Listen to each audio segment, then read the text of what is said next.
गोर लगै छी। हम चमचम मैथिली गीत में अहाँ समस्त मिथिलावासी के स्वागत करै छी। आई एगो हम विषहारा के गीत कहै छी। अहाँ सब ई गीत हमर जरूर सुनब देखब और हमर चैनल के सब्सक्राइब वीडियो के लाइक जरूर कर देबै। जय हे विषहारा माता। चलो चालू है सुंदर नागिन पूजैला, चलो चालू है सुंदर नागिन पूजैला।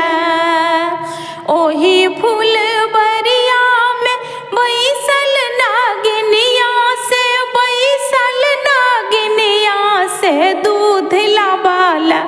चलू चालू है सुंदर नागिन पूजैला। एक हाथ फूल लिया, एक हाथ बेले पत्र, एक हाथ फूल लिया, एक हाथ बेले पत्र नागिन पूजैला। चलू चालू है सुंदर नागिन पूजैला। ओही फूलबरिया में बैसल नागिनिया से, बैसल नागिनिया से दूध लाबाला। चलू चालू है सुंदर नागिन पूजैला। एक हाथ दूध लिया, एक हाथ लाबा, एक हाथ दूध लिया, एक हाथ लाबा नागिन पूजैला। चलू चालू है सुंदर नागिन पूजैला।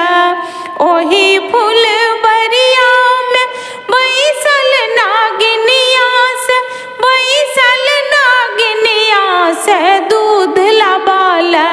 चलू चालू है सुंदर नागिन पूजैला। एक हाथ मेहंदी लिया, एक हाथ चंदन, एक हाथ मेहंदी लिया, एक हाथ चंदन नागिन पूजैला। चलू चालू है सुंदर नागिन पूजैला। चलू चालू है सुंदर नागिन पूजैला। ओही फूलबरिया में बैसल नागिनिया से, बैसल नागिनिया से दूध लाबाला। चलू चालू